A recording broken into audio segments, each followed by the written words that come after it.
හරි අපි ගුරුත්ව කේන්ද්‍රයේ මේ දෙවෙනි කොටස කතා කරන්නේ මම අතත් උගලන් පොඩි ගණන් ටිකක් හදලා පෙන්නනවා. එතකොට අර සමතුලිතතාවය කොටස සම්බන්ධ වෙන විදිහට ඔයගලන්ගේ ප්‍රශ්න තියෙනවා නැති වෙලා යන විදිහට මම ඒ වගේ ගණන් ටිකක් තෝරගෙන හදන්න. මේ පළවෙනි කොට මම අර තීර ටිකක් ඔප්පු කරලා දුන්නා ඔයගලන්ට කී සතියේ කතා කරපු වීඩියෝ එකෙන් ඒක මොනවා හරි ප්‍රශ්න තියෙනවා නම් අහන්න. කොරල් ප්‍රශ්න අහලා තිබ්බේ නැහැ. එහෙනම් ඔක්කොම දේ තීර ටික ඇති ඒ ටික. මේ ටික කම්ප්ලීට් කරගන්න. අනිත් එක මම ඔයගලන්ට කිව්වා ලක්ෂයකින් එල්ලෙන කතාව. ඒකත් සම්බන්ධ වෙන ගාණක් මම මෙතෙන්ට ගන්නම් අද. එතනින් පටන් ගන්නවා වැඩි. ඊට පස්සේ බලමු ලස්සන ගණන් ටිකක් හදලා අර ආනත්තලයක් මත තියලා ඒ කතා ටික එක බලමු ගණන් ටිකක් හදලා ඒක තීරුම් ගන්න කොහොමද සමතුලිතතාවයේ කොටසත් එක්ක ගුරුත්ව කේන්ද්‍රය ගානේ ගොඩ දාගන්නේ කියලා. හරි රයිට් එහෙනම් මේකෙන් මම මේ ගාන ඔයගොල්ලන්ට WhatsApp කරන්න. එතකොට මේ තමයි අපේ පළවෙනි ගාන. ඔයගොල්ලෝ අර ගාන බලලා ඊට පස්සේ වීඩියෝ එකේ මේ බැලුවට පස්සේ තේරෙයි හදන විදිහ හොඳේ. ඒ ගාන කියවගත්තොත් ඔයගොල්ලන්ට තේරි ඉස්සලා ගාන කියව ගන්න. ඒ ගාන කියලෙත් ඔයගොල්ලන්ට මෙතන AB කියලා කම්බියක් තියෙනවා. ACB කියලා තවත් අපේ ඡාප කොටසක් තියෙනවා. මේ දෙක එකතු කරලා මේ වගේ තමයි සංයුක්ත වස්තුවක් හදනවා කියනවා ඒගොල්ලෝ. ඊට පස්සේ මේක ඒ ලක්ෂයකින් එල්ලනවා. ඉස්සලාම අපෙන් අහනවා එල්ලුවට පස්සේ අපේ සිරසත් එක්ක මේ AB හදන කෝණය මොකක්ද කියලා අහනවා. ඊළඟට ඒගොල්ලෝ මේක දැන් ගොඩක් ඇලවෙලා වගේ තියෙන. එතකොට ඊට පස්සේ මේ B වලින් බලයක් යොදලා මේ AB සිරස් වල විදිහට මේ රූපේ හදා ගන්නවා පොස්ට් එක. අපි බලමු ඉස්සරහට ඒවා. ඉතින් අපි ඉස්සලාම හොයාගමු මෙන්න මේ කියන සංයුක්ත වස්තුවේ කොහොමද ගුරුත්ව කේන්ද්‍රය කොහෙද තියෙන්නේ කියලා. හරි. ඒකට ඉස්සලාම ඔයගොල්ලෝ කරන්න ඕනේ වස්තුව දීලා තිබ්බට පස්සේ මේක සමමිති කක්ෂය හොයාගන්න. ඔයගොල්ලන්ට පේනවා මේක නම් සමමිති කක්ෂය වලට මම මේක ගන්න පුළුවන්. මේ AB වල මධ්‍ය ලක්ෂයත් එක්ක මෙන්න මේක ගන්න පුළුවන්. මම කරන්නේ ඉස්සලාම ඉතින් මේක OXY තලයට ඇඳ ගන්නවා. මෙන්න මෙහෙම ලස්සනට මේක ගමු x අක්ෂය වශයෙන් මම මේක C කියලා දාන්න. මේක x වශයෙන් ගන්න මේක මේ පැත්තෙන් ගන්න y වශයෙන්. ඔය විදිහට ඔයගොල්ලන්ට එතකොට පේනවා මේක අපේ OX අක්ෂය වටා සමමිතිකයි. නේ ඉස්සලාම ඔයගොල්ලෝ ගන්න හදන්න කලින් කියනවා වස්තුව OX අක්ෂය වටා සමමිතික බැවින් ගුරුත්ව කේන්ද්‍රයේ G x bar y bar නම් y bar සමානයි බිඳුව b. ඔය විදිහට ඉස්සලාම අපි කියනවා මේකේ ගුරුත්ව කේන්ද්‍රය x bar y bar නම් y bar කියන්නේ බිඳුවයි x bar හොයාගන්න. right එහෙනම් අපි ඊළඟ දන්නවා කරන්න ඕනේ අපි chart එකක් අදින්න ඕනේ. ඒ chart එක අපි කීසෙත් කතා කරා. මේකේ කාරණා තුනක් තියෙනවා. මෙතෙන් තියෙනවා වස්තුව, මෙතෙන් තියෙනවා ස්කන්ධය. අපි ඒක mi කියලා ගන්නවා. ඒ වගේම මෙතනින් තියෙනවා ගුරුත්ව කේන්ද්‍රයට O සිට දුර. අපි ඒක xi කියලා ගන්නවා. අපි ඔන්න මේක කම්ප්ලීට් කරගමු. මේකෙත් හරි ලේසි. වස්තු තුනයි තියෙන ඉස්සලාම ඔයගොල්ලන්ට වෙනවා AB කියලා කම්බියක් තියෙනවා. එහම අඳ ගන්නවා A B කියලා. ඔය විතර අනිත් පැත්තනේ. උඩ A පහළ B විදියට මම ඔය කම්බිය ඇඳ ගන්නවා. එතකොට මේකේ ස්කන්ධය බලන්න ඔයගොල්ලෝ කියලා තියෙනවා. පොඩක් ගාන කියව ගන්න ඕගොල්ලෝ. ගානේ ඔයගොල්ලන්ට කියලා එතකොට මේ ස්කන්ධයනේ දෙකක් R W A කියලා ඔයගොල්ලන්ට ගන්න පුළුවන් වෙනවා මේකේ ස්කන්ධය ඉස්සලාම. එතකොට බලන්න ඔයගොල්ලෝ මෙතන මේ R කියලා ගන්න තියෙනවා. මෙතනම R කියලා ගන්න තියෙන්නේ මෙතන මේ R W බෙදීමේ W බෙදීමේ කියන්නේ මොකක්ද මෙතන? ඒකක දිගක ස්කන්ධ වෙනවා. මොකද මේ ABC කියන ඔයගොල්ලෝ ගාන කියවන්න මේ වස්තුව හදලා තියෙන්නේ W බර සම්පූර්ණ දෙක A වෙච්ච තනි ගම්බකින් තමයි මේක හදලා තියෙන්නේ මේ කොටස් දෙකකට කරලා. හරි. එතකොට මේකේ මුළු ස්කන්ධය වෙන W හින්දා මුළු දෙක A හින්දා W බෙදීම A වලින් හම්බ වෙනවා ඒකක දිගක ස්කන්ධය. R දෙකක් කාර වෙනවා AB කන්දියේ දිග. එතකොට මේක අපි ඒකක දිගක ස්කන්ධය වැඩි කරාමට දෙකක් R W ට A කියලා හම්බ වෙනවා. මෙතන කාටර කෙනෙක්ට මේ R කියන කෙනා හොයන්නත් පුළුවන්. කොහොමද R හොයාගන්නේ? ඔක දන්නවා මෙන්න මේ සම්පූර්ණ දිග ගත්තොත් එහෙම ඒ දිග මේ දිගේ නිරූපණය කරන ස්කන්ධය වෙන්නේ W කියලා අපි දන්නවානේ. රයිට් එහෙනම් මේ දිගක් දන්නවා අපි A කියලා. අපිට පුළුවන් ඔන්න ඔය ටික පාවිච්චි කරලා මේක බලන්න. මේ බලන්න මම කියනවා මෙහෙම දෙකක් R දැන් දෙකක් R කියන්නේ AB මේ දෙක ගත්තොත් එහෙම කීයක් වෙනවද 2πr කින් භාගේ 5r. එතකොට මේක 5r මේක සමාන වෙනවා අපේ A2. සම්බි දිගේනේ. අපිට එහෙනම් මෙතනින් මම R උත්තර කරගත්තොත් R කියන්නේ A බෙදීම 2 ධන 5. මට ඔන්න ඔය විදිහට R කියන එක නම් පස්සේ උඩනොත් එම අයින් කරගන්න පුළුවන් වෙනවා. රයිට්. එහෙනම් ඊළඟට කතා කරන්න ඕනේ ගුරුත්ව කේන්ද්‍රය මොකද්ද? අපේ AB කියන කම්බියේ ගුරුත්ව. ඒ කියන්නේ මෙන්න මෙයාගේ ගුරුත්ව කේන්ද්‍රයේ අන්දාක මොනවද දෙන්නේ? බලන්න පේනවා. ඒක තියෙන්නේ මධ්‍ය ලක්ෂ්‍ය අපි ගියසත් කතා කරා. එහෙනම් මෙතන දුර එන්නේ බිඳුවයි කියලා අපිට ගන්න වෙනවා. හරි. ඊළඟට අපි ගමු අපේ ඡාප කොටස. ඒ කියන්නේ මෙතන හරියටම අර්ධවෘත්තාකාරව වගේ ඡාපයක් අපිට තියෙන්නේ. A තියෙනවා B තියෙනවා මේ හරිය මම C කියලා ඔය විදිහට දාගත්තා. හරි. එතකොට මේකේ දිග ගත්තොත් එහෙම දිග වෙන්නේ 5r කියන එක නා 5r වැඩි වෙනවා මෙතනත් W යට ඒකයි. මෙතන ρ කියන එක දාන්නේ ρ වලට තමයි W යට ඉන්නේ. ඒකක දිගක ස්කන්ධය අපිට ඔය විදිහට ගන්න පුළුවන්. හරි.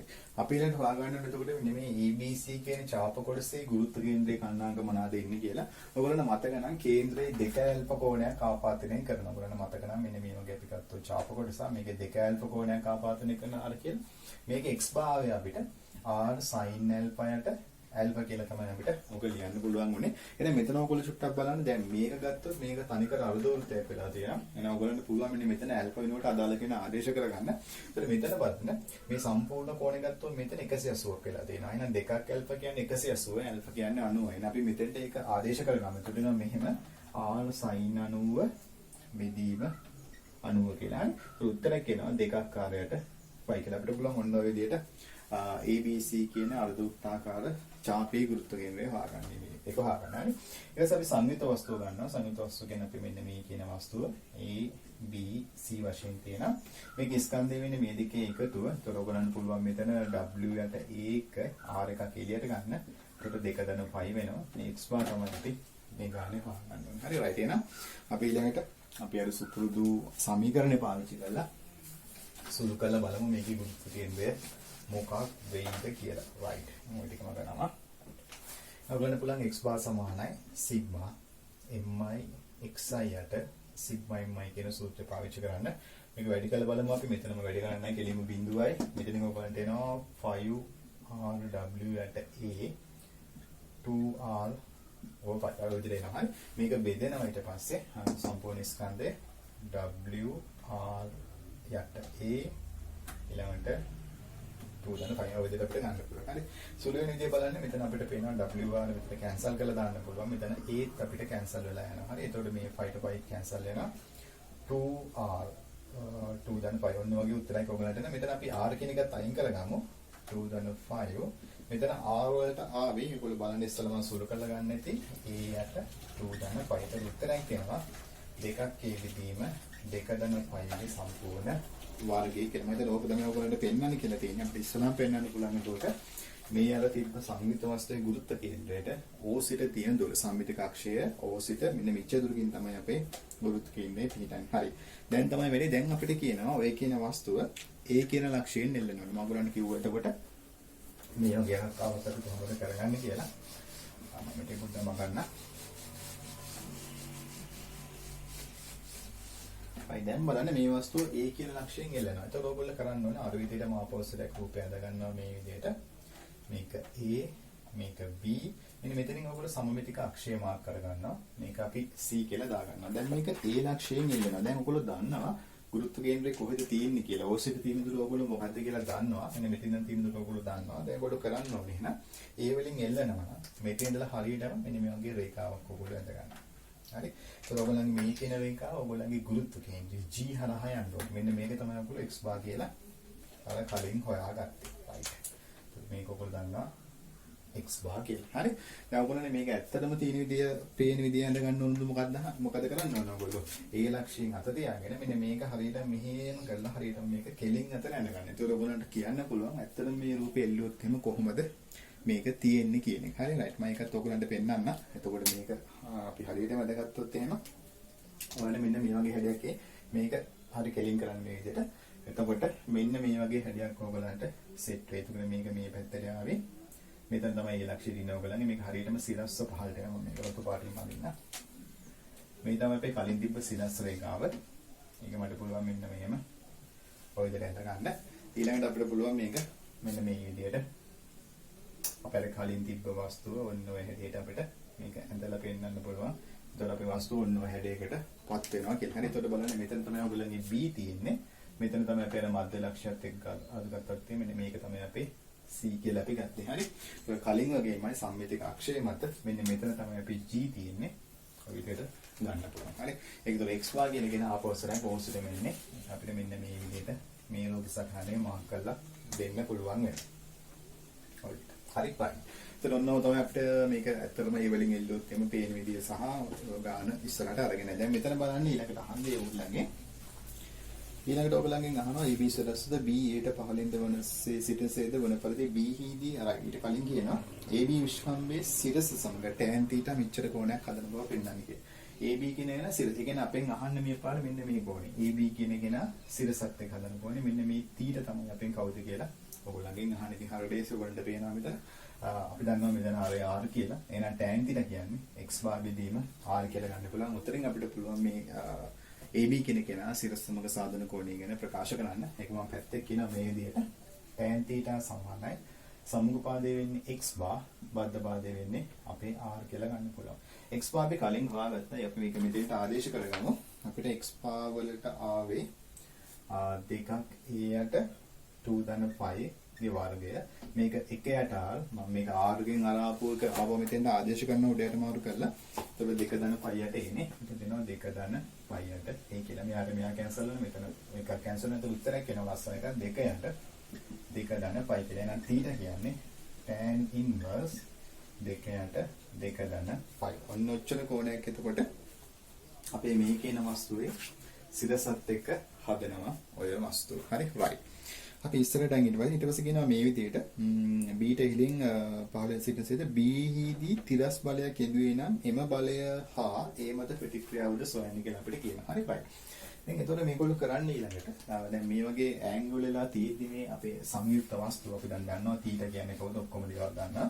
මෙහෙම දෙයිද මෙන්න මෙතෙන්ට පොඩි බලයක් යොදනවා තිරස් බලයක්. අපි තුමු මෙන්න මෙහෙම තමයි බලය යොදන්නේ කියලා. හරි. මේ B වලට අපි යොදමු බලය P කියලා කියමු. ඔන්න ඔගේ P කියන බලයක් මෙතෙන්ට තිරස් යොදනවා. හරි. මේ යෙදීම නිසා මොකද්ද වෙන්නේ? මෙයා මේක වටේ දැන් අර නිකන් අර අසව් කරලා වගේ. හොඳේ. මේක වටේ කරගිලා මේක මෙහෙම ගිහලා මේක ආපස්සට මෙන්න මේ හැඩයට ආපස්සටපත් වෙනවා. හරි. මම මේ රූපයෙන් පාවිච්චි කරනවා. ඒකට බලන්න මෙතනින් ඕගලන්ගේ ඔය P කියන බලය මෙන්න මේ විදිහට තියනවා දැම. P කියලා ගමු. right. ඒ වගේ මෙතන දැන් අසව්වක් වගේ ප්‍රතික්‍රියා දෙකක් ඔයගලන්ට හම්බ වෙයි. මොකද නැණයක් වටේ විවර්තනය වෙනවා. අපි මෙතන වෙන්නේ.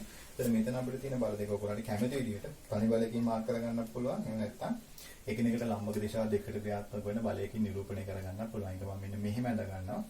x සහ y කියලා අපි ඔන්නෝම ඇඳ ගන්න පුළුවන් අපිට. right මම ඔන්නෝම ඇඳ ගන්නවා.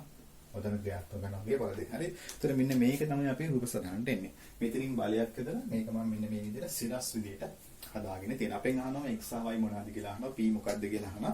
ඔතනින් එහාට තියෙන ඉතින් අපි සමතුලිතතාවය පිළිබඳ දැනුම පාවිච්චි කරලා ගුරුන ඒ ආදී දේවල් පාවිච්චි කරලා අපිට පුළුවන් මේ x සහ y සහ p හොයාගන්න. හරි right. දැන් මෙතන බල මාක් කරද්දී ඔයගොල්ලන්ට තේරෙනවා තව බලයක් මෙතෙන්ට එන්න ඕනේ. මේ ගුරුත්ව කේන්ද්‍රයේ g වලින් ක්‍රියාත්මක වෙනවා මේ වස්තුවේ බල. ඒකත් මම මෙතනින් මාක් කරගන්නවා. අපි ඒක ගමු w කියලා. අපිට දීලාම තියෙනවා වස්තුවේ බල w කියලා. w කියන්නේ මේ තනිකර කම්බි කෑල්ලෙම දිග. ඒක මම w කියලා ඔය විදිහට මාක් කරගන්න. හරි right. දැන් අපි සමතුලිතතාවය සලකමු පද්ධතිය සලකලා මම කියනවා පද්ධතියට ඉහළට බල සමානයි පහළට බල කියලා ගන්න. එතකොට බලන්න මොනවද ඉහළට තියෙන්නේ කියලා. මෙතනින් y තියෙනවා පහළට තියෙනවා ඔයගොල්ලන්ගේ w වෙනවා y සමානයි w කියලා කෙලින්ම ගන්න පුළුවන්. පද්ධතියම සලකලා තිරස් බලය වේදනය කරන්න. එතකොට ඔයගොල්ලන්ට එනවා x සමානයි මේ පැත්තෙන් p වලට කියලා. right. දැන් එනම් බලන්න අපිට p x දෙකම සමානයි. ඉතින් අපි x සහ p හරි වාග්න ලේසිම දේ තමයි ගුරුණයක් ගනිමු. ගුරුණයක් ගන්න මම ගන්නවා a ලක්ෂ්‍ය වටේ ගුරුනේ b ලක්ෂ්‍ය වටා ගත්තත් කමන්නේ කොහොමද ඉතින් එකයි a ලක්ෂ්‍ය වටා ගන්නම් එනවා මම කියනවා a වටා ගුරුනේ බිඳුවයි කියලා.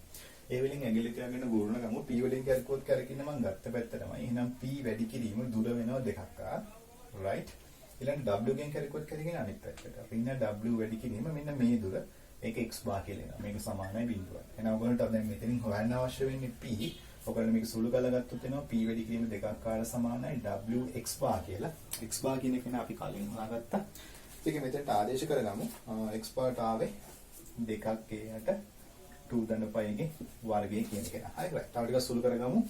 p වැඩි කිරීම දෙක වැඩි කිරීම r. අපි එකක් සුළු කරගමු. r කියන්නේ a යට 2 ධන 5 මේක සමානයි w දෙකක් යට 2 ධන 5 ගේ වර්ගය. මෙයාට මෙයා කැන්සල් කරමු. a ට a කැන්සල් වෙන්න ඕනි. දෙකට දෙක කැන්සල් වෙන. එතකොට එනවා p කියන්නේ w යට 2 ධන 5 කියලා අපිට p ගේ ගැන කියන්න පුළුවන් වෙනවා. හරි. එහෙනම් p x ට සමාන හින්දා මේක මම සමාන කරනවා අපේ x කියන වැලියු එකට. හරි right. එතකොට ඔය විදිහට x p සහ y ඔක්කොම ටික අපිට හොයාගන්න පුළුවන්. මෙතන මේ a වල ප්‍රතික්‍රියාව අහනවා. එහි ප්‍රතික්‍රියාව ඉතින් ඒක ඔයගොල්ලන්ට පුළුවන් ලේසියෙන්ම හදාගන්න. මෙන්න මෙහෙම තියෙන්නේ x තියෙනවා y තියෙනවා. ඉතින් මෙතන ප්‍රතික්‍රියාව අපි ගත්තොත් r තියෙනවා කියලා ඇල්ෆා කෝණයකින් r වර්ගය සමානයි x වර්ගය ධන y වර්ගය. ඉතින් මේ හොයාගත්ත දේවල් ටික මෙතෙන්ට ආදේශ කරන්න. ආදේශ කළ සුළු කරන්න. සුළු කරාම ඔයගොල්ලන්ට ඒ උත්තරේ හොයාගන්න පුළුවන්. මම මේක සුළු කරන්න යන්නේ නැහැ. ඒක ඔයගොල්ලන්ට පුළුවන් එතනින් එහාට කරගන්න. හරි. එතකොට ඔන්න ඔය පළවෙනි ගාන ඔයගලන්ට තේරෙනවා ඇති මේකේ අර කොටස් තුනක් තිබ්බා. ඉස්සලාම ගුරුත්ව කේන්ද්‍රය හොයාගත්තා. ඊට පස්සේ ඒක එල්ලුවා. ඊට පස්සේ තව බලයක් යොදලා මේක සිරස් අතරපත් කළා. ඒ ගැන විස්තර හෙව්වා. මේ වගේම ගානක් අහලා තිබ්බා එක්සෑම් එකේ මෑත කාලේ. විස්තරාට බලමු. ඒ ගාන සෙට් එකවත් හදමු. මේ වගේම ගානක් ඔයගොල්ලෝ බලන්න. මේ මෑත කාලේ අහලා තිබ්බා පාස් පේපර් එකක රයිට්. රයිට්. ඔයගොල්ලෝ බලන්න ඊළඟට මම තෝරාගත්ත මේ 2002 ගාන. ඒක දැන් මේ ගාන අර එල්ලෙන ගණන් වලට ඉස්සරහට ගිහිල්ලා මේක ආනත් තලයක ඒගොල්ලෝ ඝර්ෂණය සහ තානත් තලයක සමතුලිතව තිබීම සම්බන්ධ කොටසකුත් එකතු කරලා අහලා තියෙන නිසා ගොඩක් වැදගත් ගාන. ඒකට බලමු මේ ගාන. මේ ගාන එතකොට වෙලා තියෙන්නේ මෙන්න මේ වගේ දෙයක්. මේ වගේ ඝන අර්ධ ගෝලයක් තිබිලා තියෙනවා. ඝන අර්ධ ගෝලේ මෙන්න මේ වගේ කොටසක් කපලා, ඒ කියන්නේ කීතුකාකාර කොටසක් කපලා අයින් කරලා තියෙනවා. ඒතකොට ඔයගොල්ලන්ට පේනවා මෙන්න මේ වගේ පොඩි වස්තුවක් අපිට ඉතුරු වෙනවා. අන්න ඒකෙන් තමයි ඉස්සරහට ගාන අහන්නේ. ඒක තමයි ගුරුත්ව කේන්ද්‍රය අපෙන් අහන්නේ ඒගොල්ලෝ. හරි. ඒතකොට මේ කපන කේතුව ගැන කතා කරොත් ඒකෙත් අර ඒ වෙලා තියෙනවා. කේතුවේ උස ඒ වෙලා තියෙනවා. මේක අරයට සමානව ගානට මේක ලස්සනට කපලා ඉවත් කරලා තියෙනවා. ඉස්සලාම් බලන්න ඕගොල්ලෝ මේ ඉතුරුලා තියෙන වස්තුව දිහා. ඒකේ බලන්න සම්පිතක්ෂයක් පේනවද කියලා ඔයගලන්ට පේන්න ඕනේ. මම මේ ඇඳලා තියෙන විදිහට මේක සම්පිතක්ෂය ඔයගලන්ට ලස්සනට එන්න ඕනේ. එහෙනම් ඒක මම x අක්ෂයට තියාගන්නවා. කෙනෙක්ට පුළුවන් මේක y අක්ෂයට තියාගන්න ප්‍රශ්නයක් නැහැ. මේක මම ඔය විදිහට දාගන්නවා. මේක O කියලා දාගන්න. රයිට්. එහෙනම් මොන අපේ වස්තුව හරිද? දැන් තියෙන අපිට chart එක නිර්මාණය කරගන්න ඊට කලින් ඔයගොල්ලෝ අර කතාව ලියන්න ගානේ. මොකද්ද? වස්තුව ඔය x අක්ෂයට සම්මිතික බැවින් ගුරුත්ව කේන්ද්‍රයේ gx y බාර නම් y බාර සමානයි බිඳුව වේ. ඒක ඔයගොල්ලෝ කියන්න ඕනේ ගානේ. රයිට්. දැන් මම ඊළඟ chart එකට යනවා. මේ සුපුරුදු විදිහට අපේ chart එකේ කොටස් තුනක් තියෙනවා. එකක් තමයි වස්තුව. මේ බෙන්තේ තියෙන ස්කන්ධය. මේක MI කියලා ගමු අපි. ඊළඟ මේ පෙන්න දෙන ගුරුත්ව කේන්ද්‍රයට ඕසිත දුර.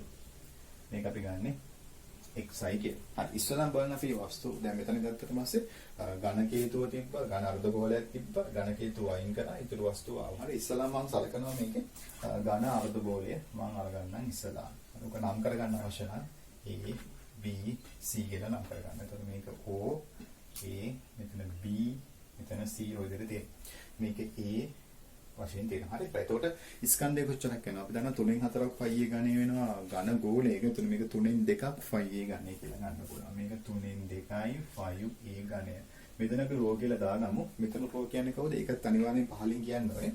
මෙතන රෝ කියන්නේ ඝනත්වය එහෙම නැත්නම් ඒකක පරිමාවක ස්කන්ධයේ ඝන වස්තුවක් හින්දා. හරි. රයිට්. ඊළඟ ගුරුත්ව කේන්ද්‍රය කොහෙද තියෙන්නේ? ඕසෙට ගත්තොත් එහෙනම් ඔයගොල්ලන්ට මතක් වෙන්න ඕනේ 8න් 3ක් කියලා. එහෙනම් මෙතෙන්ට එනවා 8න් 3යි A කියලා. ඔක තමයි ඕසෙට ගුරුත්ව කේන්ද්‍රයේ තියෙන කණ්ඩායම් වල තියෙන. රයිට්. ඊළඟට අපි බලමු මේ කපල ඉවත් කරපු වස්තුව. ඒක තමයි කේතුව. මම ගන්න කේතුව ඇඳ ගන්නවා. කේතුව මට ඔන්න ඔය විදිහට ගන්න පුළුවන්. එතකොට මෙතන A තියෙනවා, මෙතන B තියෙනවා, මෙතන C ඔය විදිහට ගන්න පුළුවන්. හරි. රයිට්. ඊළඟට බලමු කේතුව ගැන. හරි. මම මේකෙත් තුල මාර්ක් කරගන්නවා ආරය. මේකේ ආරය A වෙලා තියෙනවා. උසත් අපේ A වෙලා තියෙනවා. රයිට්.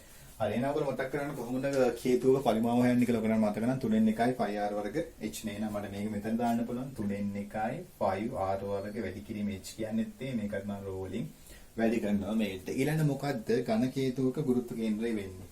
ඒක ඔයගොල්ලන්ට ගානෙත් කියලා තියෙනවා බලන්න ශීර්ෂයේ ඉඳලා. එහෙනම් මෙහි ඉඳලා A විදීම 4යි. ශීර්ෂයේ ඉඳලා නම් 4 3ක් A විදීම 4 හරි. ඒව මතක තියාගන්න. ඔය විතර ගන්න පුළුවන්. හරි. මෙතන මතක තියාගන්න සිද්ධියක් තියෙනවා. දැන් මේ කෑල්ල කපලා ඉවත් කරනවානේ. ඉවත් කරන හින්දා අපි මෙන්න මෙතෙන්ට මතකතුව ඔයගොල්ලෝ ඍණ කියලා දාගන්න. මෙතන ස්කන්ධයේ මෙතන මොකද මේ කෑල්ල කපලා ඉවත් කරන කෑල්ලක් හින්දා. හරි. රයිට්. ඊළඟට මම ගන්නවා මගේ ඉතුරු වස්තුව. ඉතුරු වස්තුව කියන්නේ මෙන්න මේ ටික. අපි කැඳලා ගත්තොත් මෙන්න මේ වගේ කොටසක් දැන් අපිට ඉතුරු වෙලා තියෙනවා. හරි. මේක A, මේක B, මේක C කියලා අපිට ගන්න පුළුවන්. right. දැන් මේ ඉතුරු ටිකේ ස්කන්ධය කොච්චරයිද? ඒක හරි ලේසියි ඔයගොල්ලන්ට. මේකෙන් මේක අඩු කරලා ගන්නයි තියෙන්නේ. මෙතන මම පොඩ්ඩක් සුළු කරලා ගන්නවා. ඒතකොට මට ලේසි වෙයි මේකත් එක්ක අඩු කරගන්න. ඔයගොල්ලෝ බලන්න ඔයගලන්ට හම්බෙයි 5 A ගණයේ රෝ යට 3යි කියන මේක ඍණ එන්නේ. ඒතකොට මේකෙන් මේක අඩු වෙන්න ඕනේ.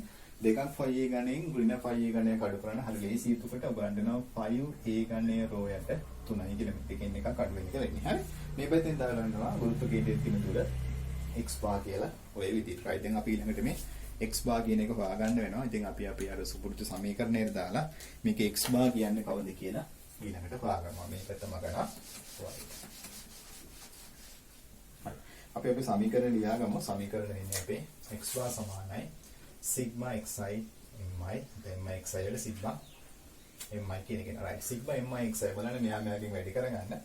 3න් 2ක් 5a ගණයේ රෝ 3ක් යට 8 ධන මෙයා මෙහෙන් වැඩි කරන මේක ඍණ වෙනවා හරි එතකොට ඍණ 5a ගණයේ රෝ යට 3 වැඩි වෙනවා l බෙදීම 4න් මේක බෙදෙනවා 5a ගණයේ රෝ යට 3 වැඩි කිරීම මෙතනින් එනවා x භාගය හරි දැන් මේක සුදු කරලා මොකලට වෙනවා හරි ලස්සනට මේ 5a ගණයේ රෝ 5a ගණයේ රෝ මේ තුරට මේක සම්පූර්ණයෙන් කපලා දාන්න පුළුවන් ඔයගලන්ට එතකොට එනවා මෙතනින් මම මේක දෙකෙනුත් කපන්න. එතකොට එනවා 3ක් a බෙදීම 4 ඍණ a බෙදීම 4යි කියලා. අර ලස්සනට සුළු වෙනවා මේක දෙකක් a බෙදීම 4ක් වෙනවා. එතකොට ඒක සුළු කරගත්තොත් a බෙදීම 2යි කියලා ඔයගලන්ට උත්තරේ ගන්න පුළුවන් වෙනවා. හරි. එතකොට අපේ ගුරුත්ව කේන්ද්‍රය දැන් ඔන්න ওই විදිහට තියෙන්නේ. O සිට a බෙදීම 2කින් කියන්නේ හරියටම ගත්තොත් එහෙම මේක a කියලා නාවේ අපි මෙන්න මෙයාව මෙතනින් ගත්තොත් මෙන්න මේක a කියලා ආවේ අපිට O සිට එනවා මේක හරිය මැද්ද ලක්ෂය. මැද තමයි අපේ ගුරුත්ව කේන්ද්‍රය සෙට් වෙලා තියෙන්නේ. හරි රයිට්. එහෙනම් අපි ඔතනින් එහාට බලමු ඊළඟට මම රූපයක් දීලා තියෙනවා. තිරසක් තීට කෝණයකින් ආනතු රළු තලයක් මත හිතකී වස්තුව ඝන වස්තුවේ වක්‍ර පෘෂ්ඨයේ ලක්ෂයක් ස්පර්ශ කරමින් සමතුලිතතාවයේ පීඩන අවස්ථාවේ එම වස්තුවේ සිරස් හරස් කඩන රූපේ දැක්වේ ගාන බලන්න ඕගොල්ලෝ තලයේ බෑම වැඩිතම බෑම රේඛාවක් සමග එකම සිරස් තලයක OG පිහිටයි කියලා කියනවා OG තිරස්සේ දී ඇතනම් තීර සමානයේ අංශක 30 බව පෙන්වන්න කියලා කියනවා රයිට් අපි නම් බලමු ඊළඟට ඔය කතාව කොහොමද කරගන්නේ කියලා. ඕකට ඉතින් ඕගොල්ලෝ ඉස්සලාම මේකේ රූපයක් ඇඳ ගන්න ඕනේ. මම එහෙනම් ඒ රූපේ ඉස්සලාම අඳින්න.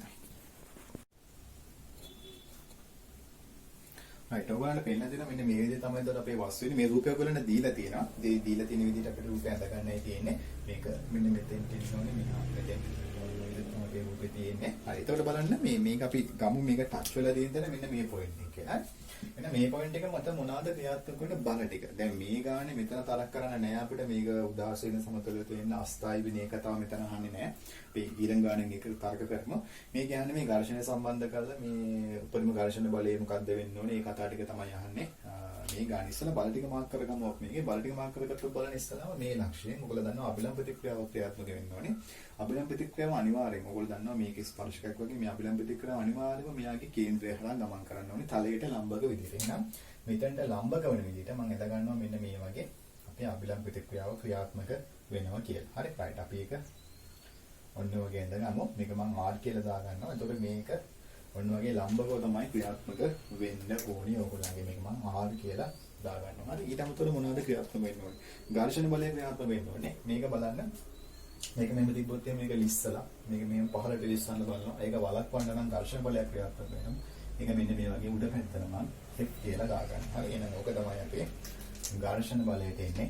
මේක ලිස්සලා යම වළක්වන එක. හරි. දැන් මෙතන ඔය ලිස්සනවා පෙරලනවා කියලා කතා දෙකක් තියෙනවා. මෙතන කතා කරන්නේ මේ ලිස්සීම සම්බන්ධව. හරි. රයිට්. තව එකක් තියෙනවා. ඔයගොල්ලෝ දන්නවා මෙහෙම බල තුනක් යටතේ වස්තුවක් සමතුලිත වෙනවා නම් ඔයගොල්ලෝ දන්නවා අනිවාර්යෙන් බල තුනේ ක්‍රියාරේඛා සංගාමී වෙන්න ඕනේ. ඒත් එහෙනම් මෙතනත් අනිවාර්යයෙන්ම මෙන්න මෙතන මේක හරහා තමයි ඔයගොල්ලන්ගේ බල ක්‍රියාත්මක වෙන්නත් ඕනේ. හරි. එහෙනම් හරියටම මෙන්න මෙයා සිරස්ස මම පහළට ඇදගත්තොත් මෙතනින් ඔන්න ඔහොමගේ බල ක්‍රියා කරනවා. මම ඒක මෙන්න මේ විදිහට උඩට දික් කර ගන්නවා.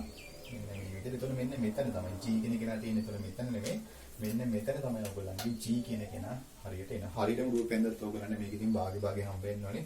මගේ රූප කොටක් වෙනස් වෙලා තියෙන. ඒක නිසා තමයි ඒක මේ විදිහට වෙන්නේ තියෙනවා. අපිට බල W කියන තැන අර අතන ගත්ත බල හොඳේ. අපි අර chart එකෙන් හොයාගත්තේ. ඒක මට ඔතෙන්ද දාගන්න පුළුවන්. හරි. ඒක මෙතන මෙන්න මේ කෝණේ θ කියලා දීලා තියෙනවා ඔයගොල්ලන්ට. හරි. එතකොට මේක 90යි. මේක එතකොට ඔයගොල්ලන්ට කියන්න පුළුවන් 90 වෙන θ කියලා. මෙන්න මේ කෝණේ. මේක 90 වෙන කියලා බලන්න මෙයයි. ඊළඟට මෙයයි සලකන්නේ මේක 90 වෙන θ වෙනවා. එතකොට මෙන්න මේ කෝණේ අපෝසන එක ඔයගොල්ලන්ට θ කියලා ගන්න පුළුවන්. මේවා 90යි. මොකද මේක සිරස් මේක තිරස් කියලා ඔයගොල්ලන්ට OG තිරස් කියලා ඔයගොල්ලන්ට කියලාම ගානේ තියෙනවා. හරි රයිට්. අපි බලමු එහෙනම් අපි ඉස්සලාම මොකද්ද මේකෙන් හොයන්න කියන්නේ කියලා. ඒගොල්ලෝ කියනවා θ 30යි කියලා ඉස්සලාම අපිට පෙන්නන්න. හරි. එතකොට බලන්න අපිට මේක මේ tan θ කින් ගන්න පුළුවන්. මෙන්න මේක ඔයගොල්ලෝ දන්නවා දැන් x bar කියලා අපි හොයාගත්තේ. a බෙදීම 2යි කියලා. මේක x bar කියලා දන්නවා. එතකොට බලන්න tan θ සමගපාදයට අපි sin θ ගමු සමගපාදයට කරන්නේ කියලා. මේක කීයක් වෙනවද? මේක පුරුතේ හරියනේ. ඒක a කියලා ඔයගොල්ලෝ දන්නවා. එහෙනම් මට කියන්න පුළුවන් sin θ සමානයි සම්මුඛපාදයේ වෙන්නේ x bar කරණය වෙන්නේ a. x bar කියන්නේ a බෙදීම 2යි. ඒක a වලින් බෙදනවා. ඒතර භාගයක් කියනවා. භාගය කියන්නේ sin phi බෙදීම 6යි. එහෙනම් θ කියන්නේ අංශගත රේඩියන් 30යි කියලා අපිට ඔය විදිහට කියන්න පුළුවන්. මොන θ ගාගේ අපි හොයාගත්ත ඔය විදිහට මේක 30ක් වුණා කියලා. හරි. ඊට පස්සේ අපිට f හොයන්න ඕනේ r හොයන්න. දැන් θ 30ක් කියලා දන්නේ ඉන්න මට ලාමිගේ ප්‍රමේය පාවිච්චි කරලා හොයන්න පුළුවන්. මේ fr කියන්නේ කවුද කියලා ඊළඟට ගන්න. හරි මම ඒක ලාමිගේ ප්‍රමේය දාන ලස්සනට අඳගන්නවා. එහෙනම් ඔන්න බලන්න F කියන කෙනා මෙහෙම ඉන්නවා. මම මේ ලාමිගේ ප්‍රමේය දාද්දි මම ඔයාලට කියලා තියෙනවා සිරසයි මේ තිරස සහ සිරස මාක් කරගන්න තු ලේසි අපිට. මේ පැත්තෙන් එතකොට මම මෙතනත් එක මාක් කරගන්නවා මෙන්න මේ විදිහට. right. හරි. එතකොට බලන්න මෙතන දැන් ආපස්සට අපි R යනවා මේ පැත්තට. මේ පැත්තට R යනවා. ඊළඟ පහළ පැත්තට අපි මෙන්න මෙහෙම W කියන කෙනා ඔය විදිහට ගමන් කරනවා. හරි. අපි දැන් හොයාගත්ත තීටා කියන්නේ මෙන්න මෙයා මම හොයාගත්තේ. මෙතන අපි දන්නවා එතකොට මේක 30යි කියලා දන්නවා. මේ දෙක ලම්බකයි. ඒක ලම්බකින්ද මේක 60යි කියලා අපිට ගන්න පුළුවන්. ඒතකොට අනිත් පැත්තට ආපස්සට අපි දන්නවා මේක 30යි මේක 60යි මෙවුවා 90යි කියලා අපි දන්නවා. දැන් අපි ලාමී ප්‍රමේය දාමු. ලාමී ප්‍රමේය දාලා අපි මේ R සහ F කියන්නේ කවුද කියලා හොයාගමු. එතකොට මේ වස්තුවේ බර අපිට ආවේ 5a ගණය. අපිට මේ වස්තුවේ බර ආවා 3න් 2ක් මම හිතන්නේ 5a ගණය m කියලා ආවේ. අපි මෙතෙන්ට ආදේශ කරගමු. ආදේශ කරලා අපි මේක W වලින් හොයමුකෝ. W කියලා දීලා තියෙනවානේ. හරි එහෙනම් අපිට අල්ලන්න ඕනේ. W කියලා දීලා තියෙන ප්‍රශ්නයක් නැහැ. එහෙනම් ගාන ඉස්සරහට අරගෙන යන්න බලන්න. මම ලාමිගේ ප්‍රමේය දානවා. ලාමිගේ ප්‍රමේය 90. එතකොට බලන්න R බෙදීම මෙතනින් මෙන්න මේ කෝණය ගත්තොත් එහෙම sin 90 ධන 30යි y බෙදීම 2 ධන 30 කියලා ගන්න පුළුවන්. මේක සමාන වෙනවා W බෙදීම මේ කෝණය ගත්තොත් sin 90යි. අපිට හරි ලේසි. එතකොට මෙතනින් එනවා F බෙදීම මේ පැත්තෙන් ගන්න පුළුවන් sin 90 ධන 60යි කියලා. ඔය විදිහට හරි right. නැත්නම් right. මෙතන බලන්න එතකොට මෙතනින් තව ස්ටෙප් එකක් යන්න R බෙදීම sin 90 ධන 30 කියන්නේ cos 30යි. මම ලියනවා cos 30 සමානයි මෙතනේ W යට 1 සමානයි F යට sin 90 ධන 60 කියන්නේ cos 60යි කියලා ගන්න පුළුවන්. දැන් අපි මේ දෙක වෙන වෙනම සමාන කරගමු. වෙන වෙනම සමාන කරගත්තට පස්සේ හොයාගන්න පුළුවන්. කවුද මේ F කවුද මේ R සහ W ඕවා කවුද කියලා. එතකොට R මෙතන cos 30 කියන්නේ මූල 3 බෙදීම දෙකක් කාර්යයට මූල 3 සමානයි W cos 30 කියන්නේ භාගයෙන් තුන මේක දෙකක් එකට එකයි කියලා හම්බෙනවා. දැන් මේක සුළු කරගමු අපි. එතකොට R කියන්නේ මූල 3යි W යට 2යි F කියන්නේ W බෙදීම 2යි. ඔන්න ඔය විදිහට පුළුවන් අපිට මෙතන R සහ F කියන හොයාගන්න මේක සමතුලිත වෙලා තියෙනවා නම් ඔය විදිහට. හරි. ඊළඟට එකකින් අහනවා ඔයගොල්ලෝ බලන්න ගානේ අන්තිම කොටස ඝර්ෂණය සම්බන්ධ කරලා ඒගොල්ලෝ අහනවා ඝනවස්තුවත් තලයත් අතර ඝර්ෂණ සංගුණකයේ තිබෙන එකේ අඩුතමාගේද හොයන්න කියලා අපිට කියනවා. හරි. right. එහෙනම් අපි බලමු මේක කීයක් වේද කියලා. ඔයගොල්ලෝ දන්නවා මෙහෙම නොලිස්සා පැවතීමට ගණන් වල මේ නොලිස්සා පැවතීමත් අහනවා නොපෙරළී පැවතීමට අවශ්‍යතාවයත් අහනවා. මේ ගානේ අහලා තියෙන්නේ නොලිස්සා පැවතීමට අවශ්‍යතාවය විතරයි. නොපෙරළී පැවතීම අවශ්‍යතාවය වෙන කතාවක්. අපි ඒක ඉස්සරහට බලමු ගානක කොහොමද ඒක කතා කරන්නේ කියලා. නොලිස්සා පැවතීම අවශ්‍යතාවය මොකද? මේ විශාලය සමානයි මාපාංක f යට r මතකද මාපාංක දාන්න ඊය වෘද්ධ ගානේ මාපාංක දාන්න නැති කට්ටියට ලකුණු දුන්නේ නැහැ. සමතකද මාපාංක දාන්න. එහෙනම් mu විශාලය සමානයි f. f කියන්නේ w යට 2යි. R කියන්නේ මූල 3යි W යට 2යි. මේක සුළු කරලා බලන මෙයාට මෙයා කැපෙනවා. W කැපෙනවා. එහෙනම් mu විශාලයි සමානයි 1යට මූල 3යි කියලා ඔයගලන්ට හම්බ වෙනවා. හරි right. එහෙනම් අපිට උතනින් කියන්න පුළුවන් ඝර්ෂණ සංගුණයක තිබෙන්නේ අඩුතමාගේ වෙන්නේ 1යට මූල 3යි නේද? හරිනේ සුළු කරා මම R වලට ආවේ මූල 3යි W බෙදීම 2යි. right F එකට R එතකොට F වලට එන්නේ W බෙදීම 2යි. මම හිතනවා මගේ සුළු කිරීම හරි කියලා. එහෙනම් ඔන්න ඔයගේ උත්තරයක් තමයි අපිට එන්නේ මෙව වලට. ඝර්ෂණ සංගුණයක තිබෙන්නේ අඩුතමාගේ ඒකට එන්නේ 1යට මූල 3යි. එහෙනම් මම කියනවා මෙව වලට ගන්න පුළුවන් මිනිමම් මගේ වෙන්නේ 1යට මූල 3යි කියලා. මොකද 1යට මූල 3ට සමානව විශාලනේ. ඒතකොට ඝර්ෂණ සංගුණයක තිබෙන්නේ අඩුතමාගේ 1යට මූල 3යි. මේ පිහිටීමේ නොලිස්සා පැවතීමට අවශ්‍යතාවය. හරි. يعني ඝර්ෂණ සංගුණිකේ මීට වඩා වැඩි වුණොත් එහෙම කොහොමවත් අවුලක් නැහැ. අපිට මේ 30ට වඩා මේක තව ඇල කරන්න පුළුවන් වෙනවා. ප්‍රේදී කාංශක 30 දී සමතුලිතලා තියෙන්න නම් තියෙන පුළුවන් අඩුමගේ 1යට මූල 3. මීට වඩා ඝර්ෂණ සංගුණික අඩු වුණොත් එහෙම අපිට මේක 30ක් දක්වා උස්සන්න බෑ. ඊට කලින් මේක ලිස්සලා පහළට වැටෙනවා. ඒක තමයි ඔකේ ගානේ තේරුම වෙන්නේ. එහෙනම් ඔක මෙහෙම අන්නත් පුළුවන්. මේ තලයක් මෙහෙම තියලා මේක මෙහෙම උස්සගෙන ඉද්දි සමතුලිත පිටීමක් අරගෙන ඊට පස්සේ ඔක අහන්න පුළුවන්. මේක කියන්නේ උස්සන්න පුළුවන් උපරිම සිවුවා මොකක්ද කියලා අහන්න පුළුවන් මියු දීලා. හරි. ඒතකොටත් කියන්න ඕන විදිය ඔක තමයි. හරි එහෙනම් ඕක තේරෙන්නේ නැත්නම් ඔයගලන්ට මේ ගානේ කොහොමද කරේ කියලා. right. ඔයගොල්ලෝ බලන්න ඊළඟට මම ගානක් තෝරගත්තා මේ අපිට සමතුලිතතාවයේ කොටසේ යටතේ අර පෙරලීම නැත්නම් උදාසීන සමතුලිතතාවයේ ස්ථායි සමතුලිතතාවයේ ඕවා ගැන කතා කරන්න පුළුවන් ගානක් මම මේ විදිහට තෝරගත්තා. මෙතන වස්තු තුනක් තියෙනවා ඇත්තටම කිව්වොත්. මෙතන කුහර ගෝලයක් තියෙනවා අර්ධ ගෝලයක්. මෙතන කුහර සිලින්ඩරයක් තියෙනවා. මේ පැත්තෙන් මේ තැඩියක් ගාලා මේක වහලා තියෙනවා. ඒතර ඔයගොල්ලන් කියනවා මෙතන කෑලි තුනක් එකතු කරලා තමයි මේ තනි සංයුක්ත වස්තුව අපේ හදලා තියෙන්නේ. හරි. එතකොට මේකේ ඔයගොල්ලන් දීලා තියෙන උස 2h කියලා. මම මේක මෙහෙම මාක් කරගන්නවා. ඊට අමතරව මේක අපිට අරේ දීලා නැහැ. අපි අරේ ඉතින් a කියලා හරි මොකක් හරි කියලා ගමු. ඔයගොල්ලන්ට සාධාරණ එකක් ඔය විදිහට. හරි. right. එහෙනම් ඉස්සලම් බලන්න සම්මිති කක්ෂය මොකද්ද මේකේ එන්නේ කියලා ඔයගොල්ලෝ දන්නවා කතාව. ඔයාලට වෙනවා සම්මිති කක්ෂය වෙන්නේ මේක වශයෙන් ගන්න පුළුවන්. මම මේක OX කියලා දා ගන්නවා. මෙතනින් මම OY කියලා දා ගන්නවා. මෙතනින් අපි O කියලා දා ගන්නවා. right. ගාන ඔයගොල්ලන්ට කියලා තියෙනවනම් දැන් ඔයගොල්ලන්ට මේක මේ දැන් x bar කියන එක නා කොහෙන් හරි තැනක ඉඳන් අහන්න පුළුවන්. ඔයගොල්ලන්ට ගාන එහුවොත් එහෙම නෙමෙයි right. මේක නම් කරන දීලා A B C D E කියලා දීලා අපෙන් අහනවා මේක ගුරුත්ව කේන්ද්‍රයට මෙන්න මෙතන දැන් තියෙන දුර. අපි හිතමු A B C D E එක H කියලා. H දුර අහනවා. ඒත් ප්‍රශ්නයක් නෑ ඔයගොල්ලන්ට මේ විදිහට ගාන හදලා අන්තිමට කියන්න පුළුවන් 2H කින් ආපුත්‍රය අඩු කළා මොකක් හරි H දෙන්න දුර මෙච්චරයි කියලා. ඒක ප්‍රශ්නයක් වෙන්නේ නෑ. ඔයගොල්ලන්ට කැමති විදිහට මේ රූපේ OXY තලයේ තියාගන්න පුළුවන්. ඊට පස්සේ අන්තිමට අහලා තියෙන උත්තරේ දෙන්න පුළුවන්. හරි right. එහෙනම් අපි ඉස්සරහට යන්න. ඉස්සලාම් ගුවා මේක OX අක්ෂය වටා සම්මිතික වෙමින් ගුරුත්ව කේන්ද්‍රයක අඳාංග GX බා y බාන y බා සමානයි බිඳුවේ. ඊළඟට අපි අපේ chart එකට යනවා මේ විදිහට. right. මම කෙටියෙන් දාන්නම්. ඉතින් දැන් අපි දන්නවා වස්තුව තියෙනවා. මෙතනින් MI තියෙනවා. අපි ස්කන්ධය. මෙතනින් අපේ XI තියෙනවා. ඕසිර ගුරුත්ව කේන්ද්‍රයට තියෙන දුර. වස්තු තුනක් කතා ගන්න පුළුවන් මෙතන. ඉස්සලාම් තියෙනවා අපේ කුහර අර්ධ ගෝලය. මේ විදිහට මේක ආරේ right. ඒතර බලන්න ඔයගොල්ලන්ට මතක් වෙන්න ඕනේ දැන් කොහොමද කුහර අර්ධ ගෝලයක හරස්කඩ වර්ගඵලය හොයාගන්නේ. මේ පරිමාවක් කතා කරන්නේ නැහැ. කුහරේ හින්දා 4ක් 5a වර්ග දෙකෙන් බෙදනම 2 5a වර්ග රෝ කියලා ගන්න පුළුවන්. මෙතන රෝ කියන එක නා පැත්තකින් ලියන්නේ ඒකක වර්ගඵලයක ස්කන්ධයේ කියලා. ඊළඟ මෙතන xi තියෙනවා. එතන xi කියන්නේ මේකේ O සිට මේ ගුරුත්ව කේන්ද්‍රයට තියෙන දුර. අපි දන්නවා කුහර අර්ධ ගෝලයක නම් අපි r කියලා ගත්තොත් කීයද? r බෙදීම දෙකයි නේද? මෙතන ඍණ a බෙදීම දෙකයි මතකතෝ ඍණ දාන්න මේක තියෙන මේ පැත්තේ හින්දා. හරි. ඊළඟ කතා කරනවා සිලින්ඩරය. ඔයගේ අපි සිලින්ඩරයක් තියෙනවා. සිලින්ඩර් නම් කරගත්තා A B B C කියලා. මේකේ අරය A වුණා උස දෙකක් එච්චුණා. සිලින්ඩර් එක හරස්කඩ වර්ගඵලය 2 5 A වැඩි කිරීම 2 H වැඩි කිරීම රෝ. එතකොට එනවා අපිට 4ක් 5A H රෝ කියලා උත්තරයක් ගන්න පුළුවන්. මේකේ තියෙන උතර මධ්‍ය ලක්ෂය ඒක ඔයගොල්ලෝ දන්නවා H කියලා. right.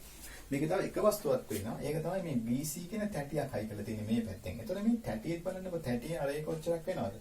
ඒක A කියලා ගන්න වෙන්නේ. එහෙනම් මේ තැටියක් නම් ඒකේ වර්ගඵලයක් තියෙනවා. 5A වර්ග රෝ කියලා අපිට ඒක ගන්න පුළුවන්. එතකොට මේ තැටියේ ගුරුත්ව කේන්ද්‍රයේ තියෙන දුර ඕසිට දින දුර කොච්චරක් වෙනවද?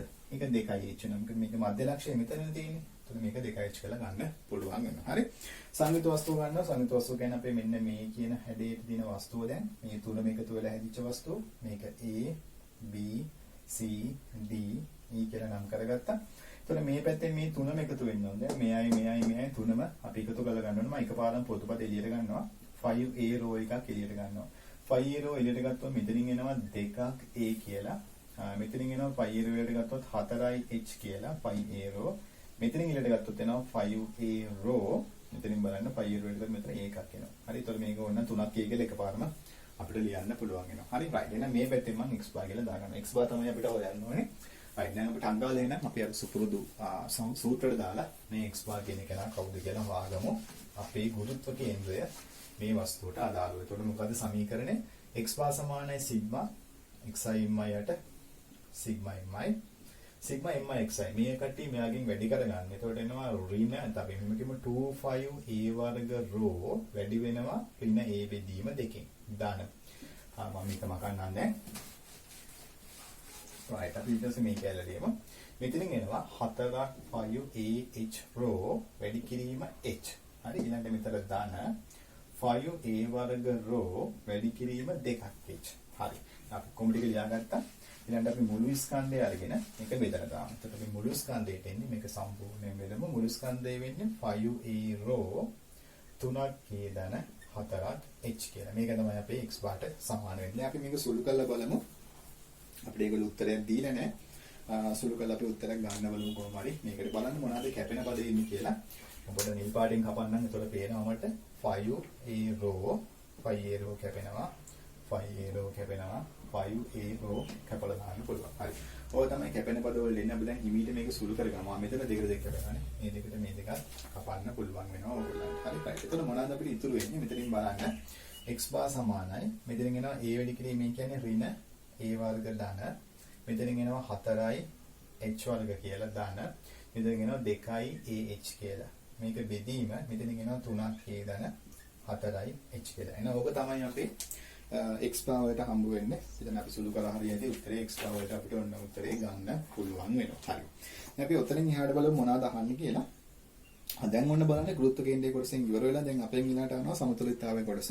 මේ වක්‍ර පෘෂ්ඨයේ කොටසක් ස්පර්ශ වෙනසල මේක තියෙනවා. එහෙනම් මම කරන්නේ ඊළඟට මේක අස්සන්ට ඇඳ ගන්නවා. වක්‍ර පෘෂ්ඨය අපේ තලයක් ආනත් මේක සුමුල තලයක් වෙන විදිහට මේ රූපයක් ඇඳ ගන්නවා. right ඔයගොල්ලෝ බලන්න මම අර සංයුත රූප සරණ මෙන්න මේ විදිහට ඇඳගෙන තිනවා. අපේ කුහර අර්ථ ගෝලයේ මෙතන සිලින්ඩරේ මේ පැත්තෙන් අර පෘෂ්ඨය වහලා තියෙනවා.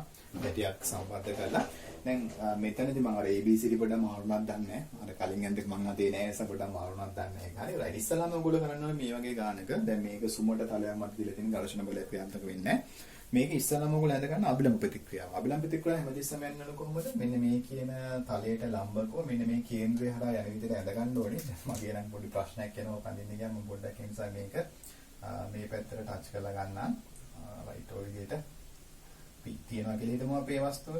හිතමු මොන විදිහට තියනවා කියලා. right එහෙනම් දැන් හරියටම මෙන්න මේක හරහා යන විදිහට ලම්බකව රේඛාවක් ඔයගොල්ලන්ට එන්න ඕනේ මෙන්න මේ විදිහට. හරි right ඔක කෙලින් ඇඳ ගන්න ඕගොල්ලෝ ඔන්න ඔය විදිහට.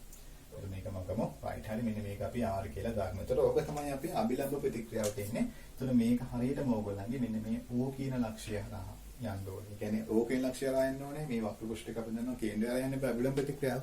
ඒක එතකොට ඔන්න ඔය විදිහට යන්න ඕනේ. මේක යන්නේ මෙන්න මේ කියන තලයට ලම්බක වෙන විදිහට. හරි. ඕක ඇඳගෙන ඕගොල්ලෝ ඊළඟට තරක් කරන මේ විදිහට. දැන් ඕගොල්ලෝ ඔන්න දන්නේ physics මතක් කරගන්න. ඕගොල්ලෝ දන්නවා මෙතනින් හරි ගත්තා. අනිත් අපිට හිතන්නකෝ ඕගොල්ලන්ගේ බර දැන් මෙහෙම ක්‍රියාත්මක වෙද්දී අභිලම්බ ප්‍රතික්‍රියාව බර මෙන්න මේ පැත්තෙන් ක්‍රියාත්මක වුණොත් මොකක් වෙයිද? දැන් මේ වස්තුව මත බලන්න ක්‍රියාත්මක වෙන බර දෙකක් විතරයි. අභිලම්බ ප්‍රතික්‍රියාව තියෙනවා යන්නේ බර තියෙනවා. ඉතින් එහාට යන්නේ නැහැ නේ. ඝර්ෂණයේදී පොත් ඒ ප්‍රශ්නයක් නැහැ. මේක ඉස්සන පැත්ත බලලා අපි සම්පූර්ණ කියන්නේ මූල ප්‍රතික්‍රියාව තියෙනවානේ. ඒකයි ඒතකොට තරක් කරන්න ඕනේ බරයි එක. අපි ඉස්සරහට බලමු මේ වගේ ගණන්. මෙතන බලන්න දැන් තියෙන්නේ බර තියෙනවා. අභිලම්බ ප්‍රතික්‍රියාව තියෙනවා බර. බර හදිස්සියවත් මේ O ලක්ෂයෙන් මේ පැත්තේ තිබ්බොත් මොකක් වෙයිද? ඔයගොල්ලන්ට තේරෙනවද? මේ ලක්ෂ්‍ය වටා එතකොට ගුරුණයක් ඇති වෙනවා. ගුරුණයක් ඇති වෙමින් ඉන්න ඔයගොල්ලෝ මේ වස්තුව මෙහෙම ඇල කරොත් එහෙම මේක මොකක්ද වෙන්නේ? අනිත් පැත්තට පිටරලා යනවා. හරි. හදිස්සියවත් මේක මේ පැත්තේ තිබ්බොත් එimhe ඔයගොල්ලන්ගේ බර ක්‍රියා කරන ලක්ෂ්‍ය G කියන කෙනා මේ පැත්තේ තිබ්බොත් මොකක් වේද? එහෙනම් ඔයගොල්ලන්ට තේරෙනවා මෙහෙම ඇල කරාට පස්සේ මේ පාර මේකට ගුරුණ ඇති කරන්නේ මෙන්න මේ වාමාවර්ත පැත්තට. එහෙනම් මේ වස්තුව මෙහෙම ඇල කරාට පස්සේ ආපස්සට මොකද වෙන්නේ? කෙලින් එනවා. එහෙම වුණොත් අපි කියනවා ඒකට මොකද්ද? ස්ථායි සමතුලිතතාවයක් කියලා කියනවා. මේ පැත්තෙන් තිබ්බොත් ඒක අස්ථායි සමතුලිතතාවයක් වෙනවා. හදිස්සියවත් මේ බර ක්‍රියා කරන ලක්ෂයයි මේ කියන මේ O ලක්ෂයෙන්ම බරත් ක්‍රියා කරනවා මේ විදිහට. ඒතකොට ඔයගලන්ට මොකද වෙලා තියෙන්නේ? බලන්න වස්තුව මත ක්‍රියාත්මක වෙන්නේ බල දෙකයි. බල දෙක ක්‍රියාරකම් කියන්නේ එකම ක්‍රියාරේඛා මේ දෙපැත්තට. ඒතකොට මේක වඩා ගුරුණයක් ඇති කරන්නේ නැහැ නේද? එහෙනම් මොකද වෙන්නේ? ඒතකොට අපි කියනවා මේක උදාසීන සමතුලිතතාවයේ පවතිනවා කියලා. හරි? ඒ වෙලාවට අපි හිත මතක ගන්න. ඒතකොට උදාසීන සමතුලිතතාවය පවතින්න ඕන නම් හරියටම අපි බරත් මොකද්ද? O ලක්ෂයම ක්‍රියා කරනවා. දැන් මේ ගානේ අහන්නේ ඒ කතාව. කියන්නේ මේක උදාසීන සමතුලිතතාවයේ පවතිනවා නම් කියලා ඔයගලන්ට ඊළඟට කියනවා මෙන්න මේ කෙනෙක් පෙන්වන්න කියලා R වලගේ. ඉතින් අපිට මෙතනදී කරන්න තියෙන්නේ මේක ඇඳලා පෙන්නනවා. ඒ කියන්නේ මේ පාර මේ G කියන කෙනයි ඔයගලගේ G තියෙන්නේ මෙතනම තමයි. G උතනම තියනවා කියන්නේ x භාගයක් වෙන්න ඕනේ දැන්. එහෙනම් ඔයගලන් තේරෙනවා x භාගයන්නේ එතකොට බිඳුවක් වෙන්න ඕනේ. මොකද x භාගයන්නේ ඕසෙල තියෙන දුර දැන් ඒක ඕවලටම ඇවිල්ලා. එහෙනම් x භාගයෙන් දැන් කී ඒක බිඳුවයි කියලා කියනවා. එහෙනම් මම කියනවා වස්තුව උදාසීන සමතුලිතයේ ඇතනම් x bar සමානයි බිඳුවක් වේ. නැත්නම් කියනවා g o කීවේ. ඔය විදිහට කියලා අපි x bar කියන්නේ බිඳුව. දැන් x bar දාපු උත්තරේ මෙතෙන්ට ආදේශ කරන්න x bar කියන්නේ අපිට ආවේ 4යි h වර්ග ධන 2ක් ah ඍණ ඒ වර්ගනේ බෙදීම 3ක් ඉඳන් 4ක් h මේක බිඳුවයි. ඉතින් මේක ඇල නැති වෙලා යනවා. මෙතනින් අපිට එන උත්තරයක් 4යි h වර්ග දාන 2ක් ah ඍණ a වර්ග කියන්නේ බිඳුවයි කියලා. මෙතනින් බලන්න කවුද උක්ත කරලා තියෙන්නේ කියලා. මේගොල්ලෝ උක්ත කරලා තියෙන්නේ මෙතන මේ r කියලා අරන් තියෙන ඒගොල්ලෝ අපි ඒ කියලා තියෙන ප්‍රශ්නයක් නැහැ. ඔයගොල්ලෝ මේක ඒක වර්ග සමීකරණයක් කියලා අරගෙන ඒ කියන කෙනත් කරගන්න. එතකොට මෙතන ලියන්න පුළුවන් a වර්ග ඍණ 2ක් ah ඍණ 4ක් h වර්ග කියන්නේ බිඳුවයි. මෙතනින් එනවා a සමානයි ඍණ b කියන්නේ 2යි h ධන හෝ ඍණ b වර්ග. b වර්ග කියන්නේ මෙතනින් 4යි h වර්ග. ඍණ 4ක් a කියන්නේ 1යි c කියන්නේ ඍණ 4යි h වර්ග. බෙදීම 2ක් a කියන්නේ 1යි. එහෙනම් 2යි h ධන හෝ ඍණ මෙතන බලන්න 4යි h මෙතන 14යි 20යි. 20 කියන්නේ 4 වල 5 කියන්නේ 2යි මූල 5යි h යට 2යි කියලා ගන්න පුළුවන්. මේ දෙක කපලා දාන්න. එතන උත්තරයක් එනවා. දෙක පොතේකට ගන්න h ධන හෝ ඍණ අපි h එකකුත් එළියට ගමු. 2h එළියට ගමු. එතකොට එනවා 1 ධන හෝ ඍණ මූල 5යි කියලා. හරි. දැන් මෙතන ඒකේනගේ ඍණාගයක් වෙන්න බෑ. ආවේ ඍණ වෙන්න බෑනේ. ඒ කෙනගෙන ධන හින්දා විශාලයි බිඳුව නිසා මට කියන්න පුළුවන් a සමානයි 2h වතාවක් 1 ධන මූල 5 කියලා. ඔන්න ඔහොමුණොත් තමයි මේක උදාසීන සමතුලිතතාවය පවතින්නේ. ඒත් හදිස්සියට ඔයගොල්ලෝ කිව්වොත් එහෙනම් මේක ස්ථායි සමතුලිතතාවයක වීමට අවශ්‍යතාවය මොකක්ද වෙන්නේ? එතකොට ඔයගොල්ලෝ තර්ක කරනවා මේක right. දැන් ස්ථායි වෙන්න නම් මෙයා මෙහෙන් තියෙන්න ඕනේ. මෙහෙන් තියෙන්න ඕන නම් x වා මොකද්ද වෙන්න ඕනේ? ධන ආගයක් ගන්න ඕනේ. එහෙනම් මට ඔය විදිහටම කියන්න පුළුවන් ස්ථායි සමතුලිත වීමට x භාවිශාලයි බිඳුව මේ විදිහට. g කෙනෙක් නම් මෙහෙන් තියෙනවා. තර්ක කරන්න හරි ලේසියි. අහලා තියෙන විදිහට උත්තරය දෙනවා ඊළඟට. හරි. අපි කියමු මෙහෙම අස්ථායි සමතුලිත වීමට අවශ්‍යයි. x බා දැන් මොකද්ද වෙන්න ඕනේ? ඍණ වෙන්න ඕනේ. x බා වෙන්නේ මෙහෙන් ඉඳන් මෙහෙට. එහෙනම් x බා මේ පැත්තේ තියෙන්න ඕනේ. එහෙනම් මේක මෙහෙට වෙන්න ඕනේ. හරි. කෙනෙක් ඒතර මෙහෙම වෙන්නොත් එimhe කෙනෙක් එයාගේ x බා මෙල්ලලා තියෙන්නේ e සිට. e සිට තමයි x බා මෙල්ලලා තියෙන්නේ. අර රූපය අඳ ගන්න පුළුවන් නේ ළමයේ රූපය අඳිනවා මේ විදිහට. ප්‍රශ්නයක් නැහැ නේ කොහින් යතත් උත්තරේ එන්නේ නැහැ. ළමයේ රූපය අඳිනවා මේ විදිහට. ඔය දෙමළ දැන් එයා තරක් කරනවා. ඒතර එයා කොහොමද කියන්නේ? එයා හිනංගේ එයාගේ උදාසීන සමතුලිතතාවය වෙන්න මොකද්ද වෙන්න ඕනේ? එයාගේ x බා කාට සමාන x බා දැන් මෙතනට එන්න එපා. එහෙනම් මේක එන්නේ එයාගේ x බා a කියලා ගන්න ඕනේ. එතකොට එයාට මේ උත්තරෙම ගන්න පුළුවන්. එයාගේ එතකොට ස්ථායි සමතුලිතතාවය මොකද්ද වෙන්න ඕනේ? එයාගේ x බා විශාල වෙන්න ඕනේ කාට වඩාද? a ට වඩා වැඩි වෙන්න ඕනේ. එතකොට එයාගේ x බා නැත්නම් අස්ථායි සමතුලිතතාවය වෙන්නේ එයාගේ x බා a ට වඩා කුඩා වෙන්න ඕනේ. තේරෙනවද? ඒතර ඔන්න ඔය විදිහට අපිට පුළුවන් කතා කරලා වැඩේ කරන්න කරලා අහලා දින ප්‍රශ්නට උත්තර දෙන්න පුළුවන් ඒ අදාළ අවශ්‍ය විදිහට. හරි එහෙනම් ඔන්න අපි ගණන් තුනක් කතා කරාද මම මේ ගණන් තුනේම දාන්නම් සහ ටියුට් එකක් දාන්නම් මාගොල්ලන් ගණන් ටිකක් හදන්න. ඒ ටික කරන්න අපි ඊළඟ එකෙන් මම කතා කරන්නම් ඔයගොල්ලන් ටිකක් වැඩිපුර ලොකු ගණන් ටිකක් අරගෙන බලමු අපි පාස් පේපර්ස් වල මොනවාද අහලා තියෙන්නේ කොහොමද ඒව කරගන්නේ. ඉතින් මේවම තමයි තියෙන්නේ. ටිකක් ගාන දික් කරලා තිනවා එච්චරයි වෙනස කරලා තියෙන්නේ. මේ ගණන් ඔයගොල්ලන්ගෙන් නැවත නැවත අහලා ඇති. right.